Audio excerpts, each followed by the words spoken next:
dar continuidade à nossa série de mensagens sobre a primeira carta de Paulo aos Tessalonicenses. Então vamos abrir a palavra do Senhor Deus nessa carta que nós temos aprendido bastante. E hoje nós vamos abrir a primeira carta de Paulo aos Tessalonicenses, no seu capítulo de número 2. Os irmãos vão acompanhar a leitura a partir do verso 1. Esta é a segunda mensagem nessa série. Começamos na semana passada essa série, primeira carta de Paulo aos Tessalonicenses, capítulo 2, versos de 1 até o verso de número 12.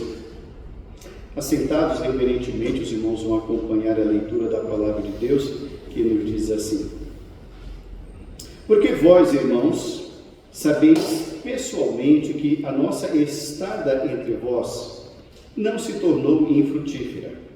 Mas apesar de maltratados e ultrajados em Filipos, como é do vosso conhecimento, tivemos ousada confiança em nosso Deus para vos anunciar o Evangelho de Deus, em meio a muita luta. Pois a nossa exortação não procede de engano, nem de impureza, nem se baseia em dolo. Pelo contrário, visto que fomos aprovados por Deus a ponto de nos confiar Ele o Evangelho, assim falamos não para que agrademos a homens, e sim a Deus, que prova o nosso coração. A verdade é que nunca usamos de linguagem de bajulação, como sabeis, nem de intuitos gananciosos. Disto Deus é testemunha. Também jamais andamos buscando glória de homens, nem de vós, nem de outros. Embora pudéssemos, como enviados de Cristo, exigir de vós a nossa manutenção, todavia nos tornamos carinhosos entre vós, qual ama que acaricia os próprios filhos. Assim, querendo-vos muito, estávamos prontos a oferecer-vos não somente o Evangelho de Deus, mas igualmente a própria vida, por isso que vos tornastes muito amados de nós. Porque vos recordais, irmãos, do nosso labor e fadiga, e de como noite e dia, labutando para não vivermos à custa de nenhum de vós, vos proclamamos o Evangelho de Deus. Vós e Deus sois testemunhas do modo porque, piedosa, justa e irrepreensivelmente, procedemos em relação a vós outros que credes. E sabeis ainda de que maneira, como pai a seus filhos, a cada um de vós, exortamos, consolamos e admoestamos, para viverdes por modo digno de Deus, que vos chama para o seu reino e glória. Que Deus nos abençoe, irmãos. Amém. Nessa segunda mensagem, irmãos, sobre a primeira carta de Paulo aos Tessalonicenses, na sequência daquela do domingo anterior, que foi a primeira mensagem, nós vamos observar uma forma em que Paulo está estabelecendo uma ligação desse texto que nós acabamos de ler com o texto da semana passada. Os irmãos vão se recordar que na semana passada o tema da mensagem foi uma igreja modelo. Os irmãos se recordam disso. E aí nós começamos a mensagem do domingo passado falando que muito se escreve, muito se busca um modelo de igreja. E nós falamos sobre isso e nós fomos observar o que para Paulo era um modelo de igreja. Então era uma igreja firme, uma igreja formatada na palavra do Senhor, e nós ficamos estabelecendo os padrões bíblicos daquilo que é uma igreja modelo. A grande questão é, puxa, é verdade, reverendo, nós vimos que Paulo falou que eles se tornaram um modelo em toda a região da Acaia e da Macedônia. O ponto que Paulo vai dar a sequência agora é, como se faz uma igreja modelo? Como se conquista uma igreja modelo? Se nós vimos no domingo passado as características de uma igreja modelo, Paulo agora vai na sequência, irmãos, dizer o que caracteriza uma igreja modelo. Como essa igreja é constituída? Como se forma uma igreja modelo? O que nós vamos observar aqui que Paulo está estabelecendo, irmãos, é que uma igreja modelo, ela se forma a partir de um ministério frutífero. Esse é o tema da nossa reflexão na noite de hoje. Um ministério frutífero. E de onde se tira esse texto? O verso 1. Observe o verso 1. O verso 1, quando Paulo está escrevendo essa carta, ele está dizendo: olha, queridos, vocês sabem que a nossa estada entre vós não se tornou infrutífera. Portanto, ele vai mostrar que foi um ministério frutífero. E foi esse ministério frutífero, que nós vamos analisar daqui a alguns minutos mais, que ajudou a plantar uma igreja modelo, a formar uma igreja modelo. Na noite de hoje, nós queremos observar aqui, irmãos, quais são as características, as bases constitutivas de um ministério específico. A primeira lição que nós aprendemos nesse texto sobre o que é um ministério frutífero, como caracterizar um ministério frutífero, é que o ministério frutífero, irmãos, ele é sempre fortalecido por Deus em todo o tempo. O ministério frutífero, ele é sempre fortalecido por Deus em todo o tempo. Volte o seu olhar para o verso de número 2. O verso de número 2 nos diz: mas apesar de maltratados e ultrajados em Filipos, como é do vosso conhecimento, tivemos ousada confiança em nosso Deus para vos anunciar o Evangelho de Deus, mesmo em meio a muitas lutas. Vamos nos recordar, os irmãos devem ter a mente melhor do que a minha, quando nós acabamos de fazer uma série de mensagens sobre o livro de Atos, quando lá no capítulo 17 essa igreja foi fundada, foi dada início ao trabalho ali nessa igreja de Tessalônica. Paulo estava vindo de um momento muito difícil no seu ministério e na sua vida particular. Ele esteve lá em Filipos, e lá em Filipos a coisa não ficou boa para o apóstolo Paulo. Ele teve que sair de lá fugido. Ele teve problemas sérios de enfrentamento com os judeus mais radicais, que não aceitavam que Jesus era o Messias de Deus, e aqueles homens viajavam 80 quilômetros para aborrecer e atrapalhar o ministério do apóstolo Paulo. E aquilo trouxe para ele, irmãos, muitas feridas, não apenas emocionais. Mas eu quero falar para os irmãos, e os irmãos vão se recordar que naquela ocasião também eu citei, que sempre que eu procuro ler as Escrituras, eu procuro, irmãos, não romantizar o que está escrito. Quando a gente lê, a gente parece que a gente está apenas e tão somente tomando conhecimento de uma história, e a gente se esquece que tem uma pessoa de carne e osso ali. E essa pessoa de carne e osso chamava-se Paulo. Tente entender você buscando ser fiel a Deus e as pessoas te perseguindo só porque você é fiel a Deus. E você não tem um sono tranquilo, você começa a ter insônia. O sono foge, porque as pessoas estão te perseguindo. Você não consegue tomar um café sossegado na padaria, porque eles vão atrás de você. E você tem que permanecer fiel a Deus. E você não tem a menor condição de se levantar contra Deus, como que dizendo: mas Deus, o que é que eu estou fazendo de errado? Por que o Senhor não manda esse povo se calar? Por que o Senhor não manda o fogo do céu e consome logo essa raça toda? E ele continua ali fiel a Deus. Irmãos, Paulo em nenhum momento, conforme nós já aprendemos na vida de Paulo, ele nunca fugiu da luta. E ele vai dizer: eu estive no meio de vocês fortalecido por Deus, não por mim.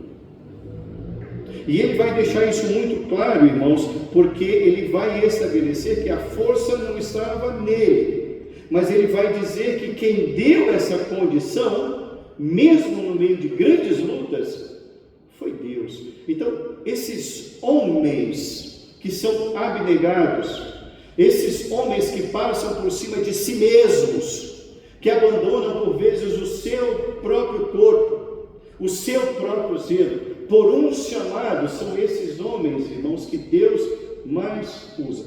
A pessoa que Deus mais usa não é o mais sábio, não é o mais capaz, não é o mais competente, não é o mais titulado, nunca foi.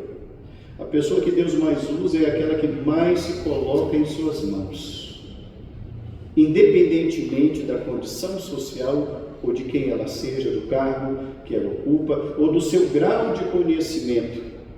A pessoa que mais Deus usa é aquela que mais se coloca nas suas mãos. E o apóstolo Paulo está dizendo: eu fui fortalecido por Deus. Eu mesmo nunca fui forte, Paulo está dizendo. São marcas de um ministério, irmãos, e ele vai dizer até mais tarde: no mais, ninguém me moleste, porque eu trago no corpo as marcas de Cristo. O ministério frutífero, irmãos, é um ministério que é fortalecido por Deus em todo o tempo, não apenas nos momentos bons da vida ministerial. Paulo pôde, irmãos, mesmo em meio a grandes tribulações, dizer: Deus está aqui comigo. Os irmãos vão se recordar quando Paulo e Silas estavam presos à meia-noite, eles estavam louvando ao Senhor no meio de uma grande injustiça. E ali Deus fez uma grande obra aqui neste lugar, em Filipos. Foi ali que Deus visitou aquele lugar, quando eles estavam adorando, e as portas daquela prisão começaram a ruir. E a partir daquele momento houve a conversão do carcereiro dessa cidade. Então observe muito bem que Paulo poderia, depois dessa experiência terrível de perseguição, ele poderia desencantar do ministério. Ele poderia abandonar o próprio ministério e o próprio Deus, mas ele está dizendo: não, eu estive com vocês aí em Tessalônica, mesmo depois de toda a experiência amarga em Filipos. O ministério frutífero, irmãos, é um ministério que é fortalecido por Deus em todo o tempo. O que nós aprendemos aqui, irmãos, nesse verso de número 2, dessa experiência que Paulo está passando para a igreja de Tessalônica, de tudo o que ele atravessou em Filipos, é que todo servo de Deus precisa aprender a ser resiliente. O que é ser resiliente? Saber sofrer, saber suportar, saber enfrentar, ser corajoso e aprender com tudo aquilo que passou. Isso é ser resiliente. O ministério, irmãos, abençoado, um ministério frutífero, não é feito de super-homens, super-heróis ou super-pastores. Não, isso não existe. E isso nunca existe. É feito por homens que aprenderam a conhecer a Deus no meio das grandes tempestades. Uma segunda lição que nós aprendemos nesse texto sobre o ministério frutífero, irmãos, não é apenas que o ministério frutífero é aquele homem que é fortalecido por Deus em todo o tempo, mas há uma segunda lição, que o ministério frutífero é daquele homem que mantém o foco na exposição fiel das Escrituras. Ele mantém o foco na exposição fiel das Escrituras. Volte o seu olhar para os versos 5 e 6. Os versos 5 e 6 nos dizem assim: a verdade é que nunca usamos de linguagem de bajulação, como sabeis, nem de intuitos gananciosos. Deus disto é testemunha. Também jamais andamos buscando glória de homens, nem de vós, nem de outros. Observe bem que quando Paulo está se dirigindo a essa igreja de Tessalônica, ele precisa falar algo de si para que a igreja aprenda a valorizar também o trabalho ministerial. Observe bem que ele vai dizer que ele nunca, enquanto esteve no ministério, ali em Tessalônica, ele nunca usou de palavras de bajulação. Bajular, irmãos, é quando você elogia demais uma pessoa e ela fica então acreditando naqueles elogios que você fala, para depois você usar uma palavra que ele não gosta e depois você amarra a pessoa. Bajular é isso. Bajular é sobrecarregar com elogios para depois inserir uma palavra ou uma ideia com a qual o ouvinte possa não concordar. Sabe o que isso significa dizer, irmãos? Que ele, como pregador, ele nunca passou a mão na cabeça de nenhuma ovelha de Tessalônica. Ele não esteve ali para dizer: olha como você é bom. Olha, não, as coisas não são bem assim. Ele não foi relativizar a palavra de Deus, pelo contrário, ele foi fiel na exposição. Então, o objetivo de Paulo ali, irmãos, não era ser popular, mas ser fiel. Quando ele escreve a primeira carta à igreja de Corinto, ele fala sobre isso. Lá no capítulo de número 2, no verso 4, ele vai dizer: importa que os homens nos considerem como despenseiros do mistério de Deus. Ora, o que se requer do despenseiro é que ele seja encontrado fiel. O que se requer, o que Deus requer do obreiro é que ele seja fiel. Ele não tem que ser famoso, nada disso, ele tem que ser fiel. Ele diz: eu nunca bajulei quem quer que seja, quem quer que fosse. Eu nunca fui sutil no uso das palavras para conquistar quem quer que fosse. Ele prossegue dizendo ainda no verso de número 5, irmãos, é que ele também não teve intuitos gananciosos. Interessante essa questão aqui da ganância. Ele fala: eu nunca fui um pastor, uma pessoa, um mensageiro, um apóstolo que ficou olhando apenas e tão somente para o lado material. Eu não, ele diz. Ganância, irmãos, é avareza, é procurar ter sempre mais. Isso é o significado da palavra ganância. Procurar ter sempre mais. Desejar incansavelmente ter posses. E Paulo fala: o meu modelo não é esse. Eu não bajulei ninguém. E eu nunca extorqui ninguém dentro da igreja. Eu procurei ser fiel. O ministério frutífero, irmãos, é um ministério que tem o foco na exposição fiel das Escrituras. Observe muito bem agora o que ele vai dizer lá no verso de número 6. Eu nunca busquei glória de ninguém. Olha a autenticidade desse homem. Olha como era um homem absolutamente autêntico. O apóstolo Paulo, quando ele está dizendo aqui no verso de número 6 que nunca busquei glória de homens, nem de vocês, nem de ninguém, nem lá dos outros amigos lá de Jerusalém, ele está falando que ele nunca criou um personagem para pregar. Deixe-me explicar isso. Quando eu estou dizendo que ele nunca criou um personagem, significa dizer que ele era autêntico na voz e nos gestos. Você já percebeu pessoas, eu percebo muito isso, você já percebeu pessoas que quando vão cantar, muitos cantores estão aí gravando música por aí, e eles fazem uma voz diferente da voz deles mesmos? Vocês já perceberam isso? Eles imitam vozes. Não é gente autêntica.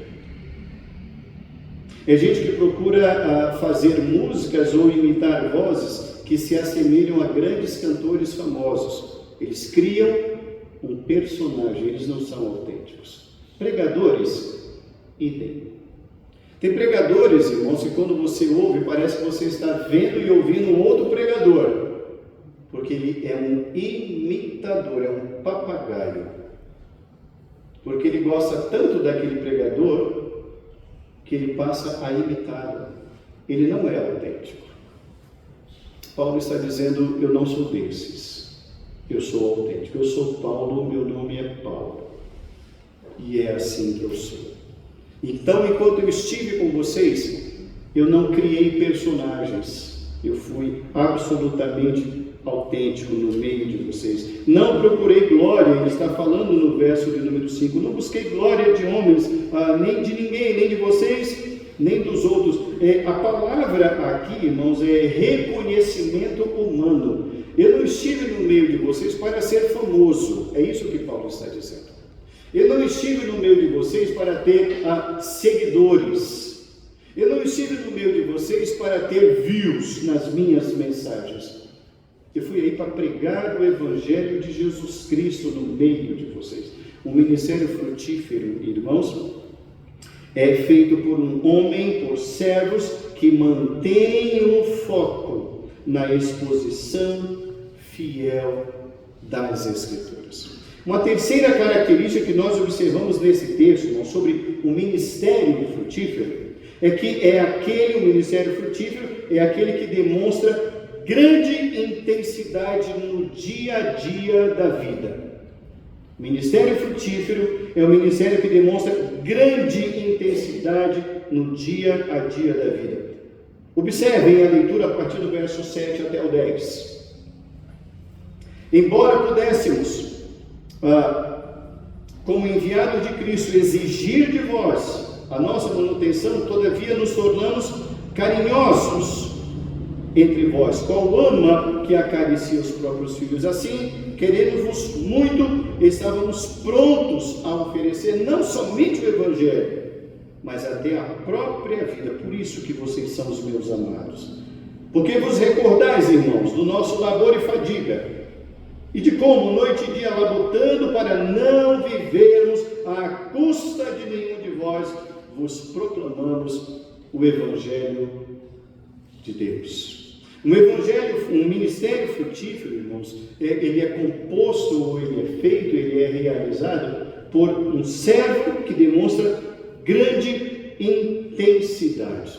Quando Paulo chega à igreja de Tessalônica, ele tem um cuidado muito grande em não discutir salário nem manutenção. Ele não discute isso. Ele diz: eu poderia, mas eu não fiz isso. Ele não quer ser pesado à igreja. Ele percebe que é uma igreja nascente. Ele sabe que ali tudo é muito difícil. Ele tem uma função, ele tem um trabalho. E ele não quer ser de forma alguma pesado à igreja. Inclusive ele usa uma expressão muito interessante aqui. Ele diz: eu fui muito carinhoso, né? No verso número 7, nos tornamos carinhosos entre vós. A palavra carinhosos aí, irmãos, é uma tradução aqui para a língua portuguesa. No grego é criança. Olha que interessante. Mas reverendo, como assim criança, carinhosos? Ele quis dizer assim, que eu não tive a intenção ou malícia no meio de vocês. Eu agi como uma criança. Eu quis estar apenas no meio de vocês. E aqui traduzido veio a palavra carinhoso, no sentido de eu estou aqui para ajudar vocês. É esse o sentido da tradução, mas a palavra no original é como uma criança. E ele vai dizer depois, lá no verso de número 8, que eu estava pronto a oferecer não apenas o Evangelho. Eu me apeguei tanto a vocês que eu estava disposto a dar a minha própria vida. É uma irmandade de alma. Observe bem como esse ministério foi um ministério intenso. Um amor não fingido. Ele está dizendo aqui, irmãos, que ele foi muito cuidadoso entre os tessalônicos. Ele foi muito zeloso entre aqueles irmãos. O meu desejo, o meu objetivo aí era apenas e tão somente levar o Evangelho para vocês. A minha função era apenas e tão somente trazer a palavra do Senhor Jesus Cristo para vocês. E ele vai dizer ainda lá no verso de número 9, eu fiz muito trabalho aí. Ele usa uma expressão labor, trabalho, e fadiga, exaustão, trabalhando para não ser pesado a igreja. E ele vai dizer no verso 9, de como noite e dia labutando, labor, trabalho, se preocupando para não ser pesado, para não viver à custa de nenhum de vós, vos proclamando apenas o Evangelho de Cristo. Paulo, quando esteve discipulando aqueles irmãos, Paulo não tratou de dinheiro. Olha que interessante. Paulo tratou de dinheiro em outras igrejas, em outras comunidades, mas ali não. Olha o carinho dele, olha o zelo dele para primeiro levar Cristo à pessoa e não pegar primeiro o bolso da pessoa. Porque a obra quem vai fazer é o próprio Senhor. Ele vai dizer ainda no verso seguinte, irmãos, no verso número 10, que ele, de uma forma exaustiva, mas piedosa, justa e irrepreensivelmente, ele esteve ali exortando, consolando, edificando, admoestando com um único objetivo: de tornar aquelas pessoas crentes em Jesus Cristo. Olha lá o que ele fala lá no verso 12: exortamos, consolamos e admoestamos para viverdes por modo digno de Deus. Eu queria muito que vocês fossem transformados, é o que Paulo está dizendo. Paulo não estava, irmãos, trabalhando naqueles homens para eles serem prósperos financeiramente. Paulo não esteve ali labutando, trabalhando e evangelizando os irmãos de Tessalônica para eles serem famosos, para serem grandes, para serem influencers, não para serem notáveis diante do mundo, mas para eles se parecerem com Jesus Cristo. Isso é um ministério frutífero. E foi esse padrão ministerial que ele impingiu à igreja. A igreja nasceu, a igreja cresceu, a igreja foi moldada com esse padrão ministerial. Por isso ela se tornou uma igreja modelo. Ela é uma igreja modelo porque ela foi trabalhada nesse padrão ministerial.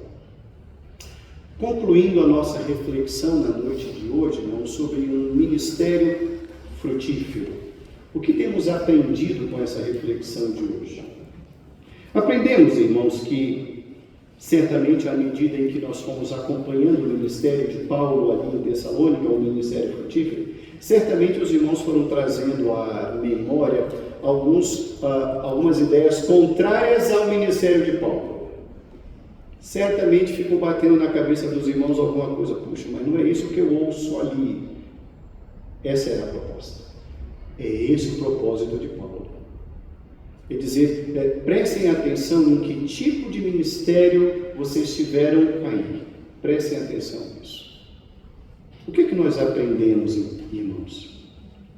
Que existem nos dias de hoje muitos ministérios, irmãos, que são repletos de luzes, cores, mas são vazios da palavra de Deus. São cheios de emocionalismos, os cultos fazem chorar.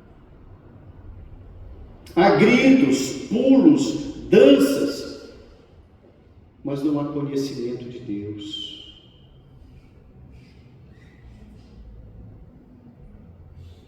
E não há conhecimento de Deus porque não há busca por Deus.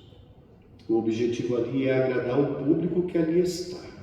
Então, se o público gosta disso, vamos oferecer isto, porque é esse tipo de público que nós queremos aqui. Aprendemos também que o centro do culto, irmãos, muitas vezes não é mais a palavra de Deus. São outras coisas, há outros atrativos. Certamente o som, o palco, as experiências, numa busca constante pelas ilusões, ou pessoas que vivem buscando novas revelações. Busca-se também, irmãos, vitória. Tudo é vitória, culto da vitória. Mas não se busca arrependimento, não se busca confissão de pecados. E por quê? Porque de fato não querem ser convertidos, não querem ser transformados, eles querem ser entretidos. Isso é um tipo de ministério. Pastores que só falam de promessas, pastores que buscam apenas motivar, só motiva, são coaching. Pastores que gritam demais, que contam piadas demais, que entretêm demais, falam demais, mas nada dizem. Usam e abusam de frases de efeito, de mensagens positivas que não levam a arrependimento, nem a confissão e ainda menos ao abandono dos pecados. O que Paulo está dizendo aqui à igreja de Tessalônica, irmãos, é que o Evangelho nunca precisou de ajuda. O ministério nunca precisou de complemento, nunca. O Evangelho é o Evangelho. E ele diz, eu não me envergonho do Evangelho, porque o Evangelho é o poder de Deus para a salvação de todo o que crê. Então o Evangelho não precisa de complemento. A palavra de Deus jamais precisou de palcos, luzes, fumaças ou ajudas. A palavra de Deus só precisou ser pregada com fidelidade.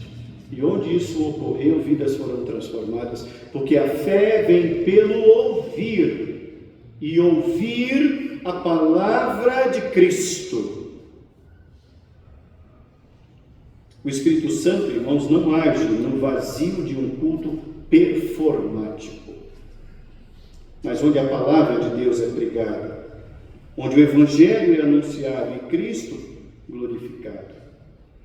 E aqui, irmãos, é bom que saibamos que o problema não é o lugar. O lugar não é problema. O problema não é o som, nunca foi problema. Pelo contrário, queremos sempre um bom som, um som de muito boa qualidade. Isso não é problema. O problema também não são as luzes ou as cores do lugar. Igreja de parede preta, cor de rosa, azul, vermelha, isso é o de menos. O problema é, naquele lugar, o Evangelho está sendo pregado com fidelidade. Naquele lugar, a palavra de Deus é anunciada. Naquele lugar, Cristo é Senhor. Ele é o mais importante. Ele, de fato, é o adorado. O mais importante é o público. Ele é o centro de todas as coisas. O que Paulo está dizendo aqui, irmãos, é o meu padrão ministerial, o ministério frutífero, irmãos, é entender que culto não é um evento social. Culto não é um evento social, mas é um encontro com o Deus vivo. É o coração da vida cristã. E quem substitui vai fracassar na fé e vai fracassar na vida. Culto é onde nos lembramos de quem Deus é e de quem de fato nós somos. É preciso nos lembrar do Evangelho e nos esquecermos de nos exaltar a nós mesmos. O ministério frutífero, irmãos, é um ministério onde Deus está lá. E que o ministro sabe que a vida não é fácil e que ele vai ser perseguido, ele sabe disso. Mas ele tem a plena convicção de que Deus é quem dá o sustento. É Deus quem faz a maravilha. O ministério frutífero, irmãos, não é aquele que tira o couro e o pelo das ovelhas, que não tem metas a serem batidas. O ministério frutífero é joelho no chão. O ministério frutífero é a palavra da verdade. É o Evangelho que cura, que transforma, porque não há outra mensagem que a igreja tenha. Dias atrás, semanas atrás, mandei para o nosso seminarista Daniel um vídeo. Eu acho que eu comentei aqui no estudo bíblico de quinta-feira para os irmãos. Uma determinada igreja, a placa não importa, na cidade de Belo Horizonte. Então, alguém entrou na igreja filmando, né? É uma divulgação da igreja. Então, logo na entrada, no hall de entrada, tinha 2 mesas de snooker, aqui à esquerda, sinuca. À direita, um paredão de aqueles videogames antigos. Eu esqueci o nome, é videogames. Fliperama, muito obrigado. Um pouquinho mais adiante, dentro do púlpito, dentro da nave do templo, lá no fundo, um bar. Com um balcão de bar, com aqueles banquetinhos de bar, e era servida cerveja. Então a pessoa estava ali, bebendo uma cerveja e olhando do fundo aqui para o púlpito, para o pastor pregar. E gelo seco, luzes, cores e tudo mais. É um modelo. E as pessoas ali, irmãos, o pastor pregando, o povo dançando, cantando, E o povo bebendo, e o povo